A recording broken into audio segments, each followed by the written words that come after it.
Bismillahirrahmanirrahim. Assalamualaikum warahmatullahi wabarakatuh. Saya akan membacakan tentang kisah-kisah nubuat dari Nabi Shallallahu Alaihi Wasallam berdasarkan riwayat-riwayat sahih dan diperkaya hikmah di balik kisah. Sahihul Qasasin Nabawi, Dr. Umar Sulaiman Al-Ashqar. Dari kisah kedua, kisah kematian Adam alaihi salam. Kisah ini menggambarkan kepada kita tentang detik-detik akhir kehidupan ayah kita, Adam alaihi salam. Seperti apa kondisinya saat mendatangi sakaratul maut?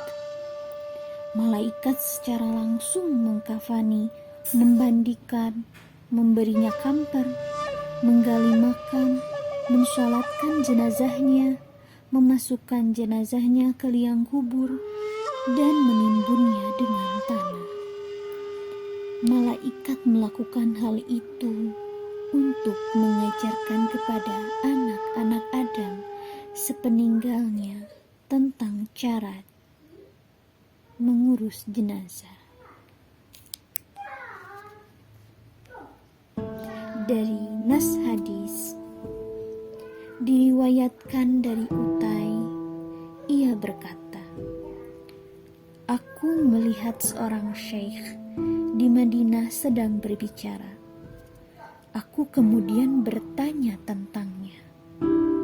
Lalu orang-orang menjawab, dia Ubay bin Ka'ab radhiyallahu anhu."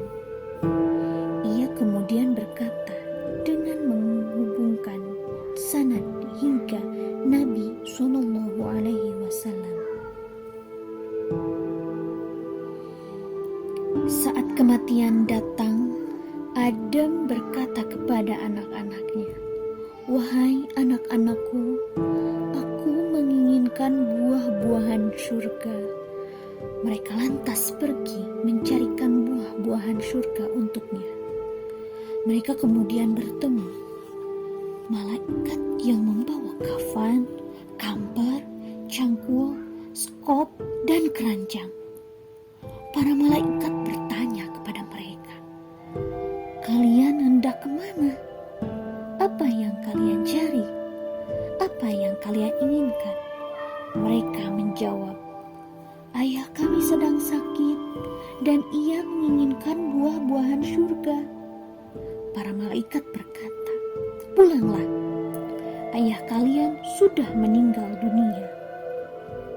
Saat para malaikat datang dan Hawa melihat mereka, Hawa mengenali mereka. Lalu ia berlindung di balik Adam. Adam berkata kepada Hawa, "Menjauhlah dariku, menjauhlah dariku, karena aku dulu tergoda karenamu. Biarkanlah aku bersama malaikat Robku."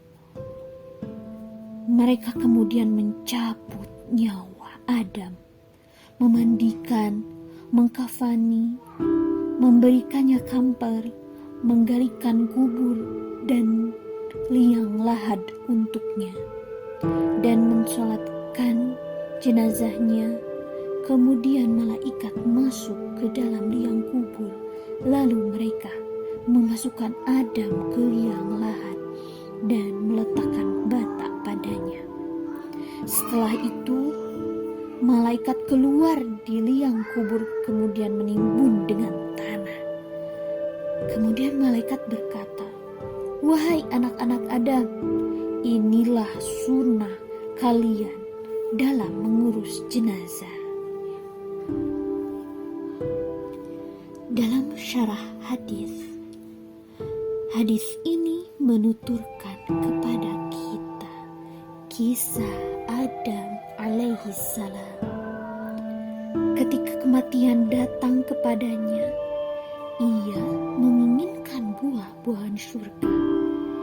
Ini menunjukkan sejauh mana rasa cinta Adam kepada surga dan kerinduan untuk kembali ke sana. Bagaimana Adam tidak merindukan surga, sementara ia pernah tinggal di sana, melihat kenikmatannya dan merasakan kenikmatan surga dalam beberapa lama. Mungkin Adam menginginkan buah-buahan surga karena sudah merasa ajalnya semakin dekat.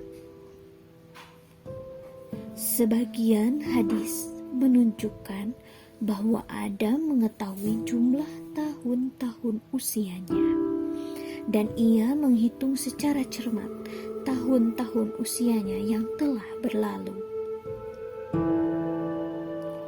sehingga tampak bahwa Adam sudah mengetahui tahun-tahun usianya telah berlalu dan tidak lama lagi akan beralih ke negeri akhirat. Tidak diragukan bahwa Adam alaihissalam mengetahui anak-anaknya tidak akan mampu memenuhi keinginannya itu, karena bagaimana mungkin mereka bisa sampai ke surga dan memetik buah-buahan surga. Mereka juga tahu bahwa mereka tidak akan mampu memenuhi keinginan ayah mereka. Namun, bakti kepada ayah membuat mereka rela berkeliling untuk mencarikan keinginan ayah mereka.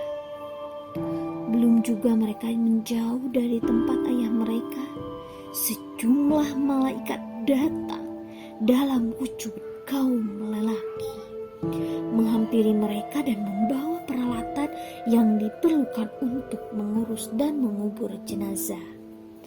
Para malaikat ini memperagakan apa yang dilakukan kaum muslimin saat ini ketika ada yang meninggal dunia di antara mereka. Para malaikat ini membawa kain kafan, kampar, kapak, cangkul, dan keranjang dari daun kurma yang diperlukan untuk menggali liang kubur. Ketika anak-anak Adam memberitahukan maksud kepergian mereka dan apa yang mereka cari, para malaikat meminta mereka kembali pulang ke ayah mereka, karena usia dan ajal ayah mereka sudah habis. Ketika para malaikat maut datang menghampiri Adam, Hawa mengenali mereka. Lalu ia berlindung di balik Adam. Sepertinya Hawa ingin membujuk Adam agar memilih dunia. Karena para rasul tidaklah dicabut nyawanya sebelum diberi pilihan antara dunia atau akhirat. Seperti yang diberitahukan Rasul kita Shallallahu Alaihi Wasallam. Namun Adam tidak memedulikan Hawa dan membentaknya. Seraya berkata, "Menjauhlah dariku, karena aku dulu tergoda karenamu." Adam mengisyaratkan tindakan Hawa yang memperdaya dirinya memakan pohon yang dilarang dimakan. Para malaikat akhirnya mencabut nyawa Adam alaihi salam. Mereka secara langsung mengurus jenazahnya dan memakamkannya. Sementara anak-anak Adam melihat para malaikat memandikan, mengafani, memberikan kampan, menggali kubur, membuat liat lahat, mensolatkan jenazahnya, masuk ke dalam liang kubur dan meletakkan Adam di dalamnya. Lalu mereka meletakkan bata-bata di atasnya. Setelah itu mereka keluar dari liang kubur dan menimbunnya dengan tanah. Setelah itu para malaikat berkata kepada anak-anak Adam secara mengajari mereka, "Wahai anak-anak Adam, inilah sunnah kalian dalam mengurus jenazah, yaitu cara yang dipilih Allah untuk kalian dalam mengurus jenazah kalian. Dengan demikian, tata cara pemakaman ini menjadi syarat universal bagi seluruh rasul dan orang-orang mukmin di bumi sepanjang masa. Apapun cara yang menyalahi cara ini berarti menyalahi petunjuk Allah, tergantung sejauh manakah pelanggaran tersebut terjadi. Siapa yang mengetahui tata cara kaum muslimin dalam mengurus jenazah seperti yang diajarkan Rasul mereka Shallallahu Alaihi Wasallam, maka ia tahu cara tersebut sesuai dengan cara yang dipraktikkan para malaikat kepada jenazah Adam alaihi salam.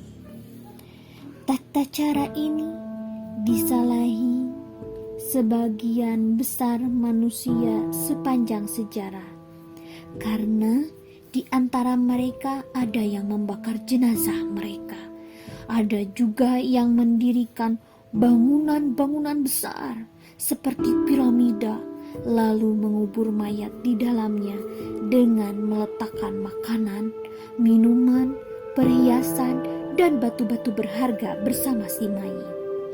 Ada juga yang meletakkan jenazah di dalam peti batu atau kayu, yang tentu saja semua cara ini memerlukan dana yang tidak kecil dan menguras tenaga tidak pada tempatnya. Sebelum semua itu, cara-cara tersebut menyalahi petunjuk yang telah disyariatkan Allah untuk mengurus jenazah anak keturunan Adam.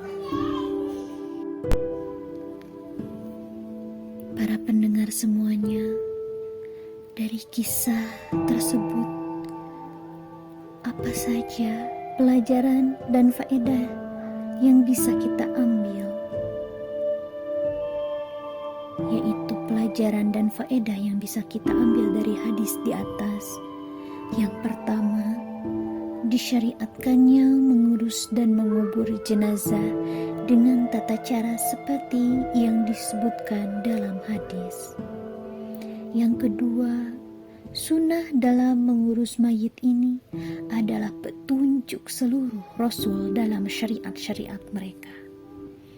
Yang ketiga, malaikat mengajarkan tata cara mengurus jenazah ini kepada anak-anak Adam dalam bentuk tindakan nyata dan juga ucapan. Yang keempat, seluruh cara yang digunakan dalam mengurus jenazah selain tata cara yang tertera di dalam hadis adalah cara yang menyimpang dari manhaj dan petunjuk Allah. Yang kelima, keutamaan Adam alaihi salam, karena jenazahnya diurus, disolatkan, dan dimakamkan para malaikat. Yang keenam, kemampuan malaikat untuk menyerupai wujud manusia dan melakukan pekerjaan-pekerjaan yang dilakukan manusia. Yang ketujuh, adanya sejumlah peralatan sejak awal mula secara manusia, seperti kampak, cangkul, dan keranjang. Yang kedelapan, seorang lelaki harus mengingatkan istrinya agar jangan sampai menyimpang jalan, karena Adam memakan pohon larangan tidak lain karena bujuk rayu istrinya. Allah mengingatkan kita agar berhati-hati terhadap sebagian di antara istri-istri dan anak-anak kita melalui firman Allah Subhanahu wa Ta'ala dalam surat At-Taghabun ayat ke-14. A'udzu billahi minasyaitonir rajim. Bismillahirrahmanirrahim. Ya ayyuhalladzina amanu inna min azwajikum wa auladikum aduwwan lakum fahzaruhum. wahai orang-orang yang beriman. Sesungguhnya di antara istri-istrimu dan anak-anakmu ada yang menjadi musuh bagimu, maka berhati-hatilah kamu terhadap mereka. Itulah kisah kematian Adam alaihi salam. Nantikan kisah ketiga, kisah Nabi Soleh alaihi salam. Perbuatan apa yang dilakukan kaum Nabi Soleh sehingga Rasul memperingatkannya? Jazakumullahu khairan katsiran. Terima kasih banyak telah mendengarkan kisah ini. Wassalamualaikum warahmatullahi wabarakatuh.